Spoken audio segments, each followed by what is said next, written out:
Hi there, it's Paul from My Guide Design here. Today we're going to talk about pricing up a landscaping job. I'm going to show you to explain how I price a job. There are many ways of doing this. Some price per square metre, some break it down into the minute details. I tend to do it that way. I find that the pricing is more accurate, but understandably, if you're in a hurry, square meterage pricing is a quicker way of doing it. So there's two main parts to pricing a job. There is the cost and the profit. So to start off with, you've got to look at the cost of a job. You've got your plan, or you've got your scope of work from the client. You look at every single cost of that job. So you're looking at materials. How much paving am I going to need? How much sharp sand, your sub bases, whether it's type 1 or lean mix, whatever you do.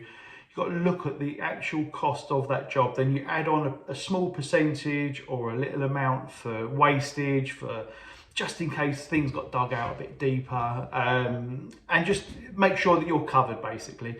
If you put another couple of ton of sand on a job, you're talking maybe 60 quid, 70 quid. It's not going to make you win or lose a job, but if you do go over, then you're covered. If you don't, then you're £70 in pocket. That's always an advantage. It's a good bonus. So you're working out your cost of your job, and then you've got to look at your hire as well. So what's it going to cost to hire maybe a site toilet, digger, dumper, breaker, any other equipment you use? Are you going to be using subcontractors on this job as well? Maybe electricians, additional labour, they all need to go into the cost of the job.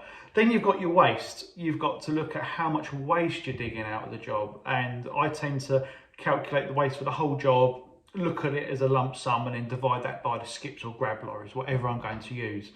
So you've got your material cost, you've got your labour cost, you've got every other cost associated with this. So the next cost is the labour. How long is it going to take you to do this job? Now, you can look at it and think, okay, it's going to take me, or it's going to take a team of 2 people, it's going to take them 4 weeks to do. So that is 8 person weeks.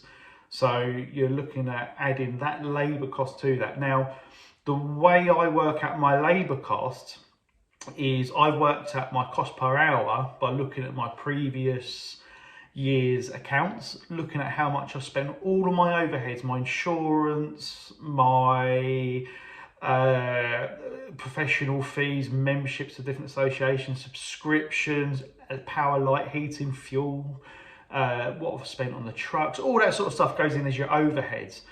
And I've taken that and I've worked out my cost per hour. I will go into more detail on how I work that out in another video that I'll publish in the next few weeks.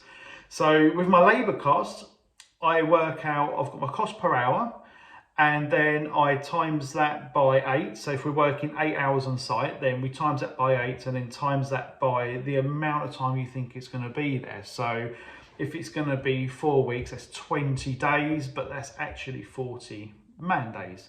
So you times that to get your labour costs. So we've now got the cost of the job. We've got the materials, plant hire, subcontractors, waste, anything else we can think that's going to cost us money, all the nuts, bolts, screws, everything's all been accounted for. We've allowed a little bit extra just in case for wastage, or we need a little bit more. And then the next job is we've got the labour. So we've got our labour cost including our overheads. Now, in my overheads, I also allow my salary. I work out that I'm going to take X amount per year. Then I'm going to divide that by the working days of the year.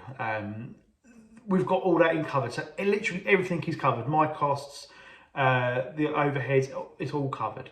So we've got the cost of the job. Now, the next section is profit. It's so important that we make profit. I see so many people saying, oh, I don't want to mark up materials, I'll get clients to buy them to keep the cost down or to keep under the VAT threshold. It's not worth it. The materials is where you're going to make the bulk of your money. It really is. It's a very simple way of making money on this. You get your trade discounts, you're entitled to that. You should be not passing them on to your clients, you should be taking it in for yourself. So you got your markup. I mean, people will say 20%, some people say 30%, some people say 10%. It's what you feel comfortable with doing. If you're booked up, for 6 months or 8 months, why not be a little bit cheeky with your pricing? Go in, a little bit higher than you might do. So if you're charging 20% markup, put 25% on there. Why not? If you don't get it, it's not the end of the world. You've still got plenty of time to fill that, and you can go back down to your lower level of 20% or 15%, whatever you go for.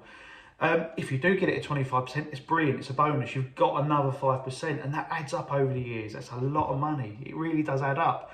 So you've got your markup on your materials, and then you've got your markup on your labour as well.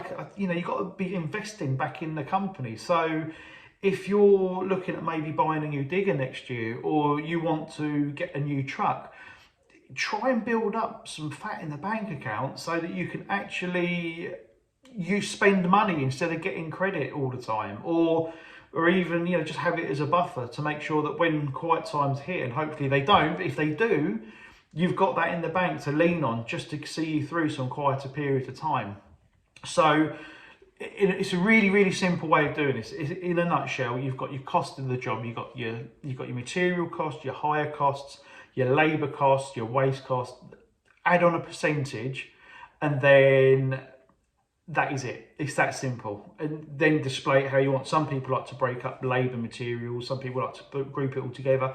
Personally, I like to not split, but then I itemise my quotes into lawn, patio, planting, etc. So they can see what each element of the garden costs, but I'm not giving them a labour breakdown. So short, sweet video, but it is that easy. It is that easy. The technical part is how to work out your cost per hour, and I'll go into that in more detail very soon. I hope you like these videos. Subscribe, like, share, enjoy, comment. I'm welcoming comments. It would be good to see what people think, and if there's anything that people want to know, let me know. That'd be great. I'll speak to you soon. Thank you very much.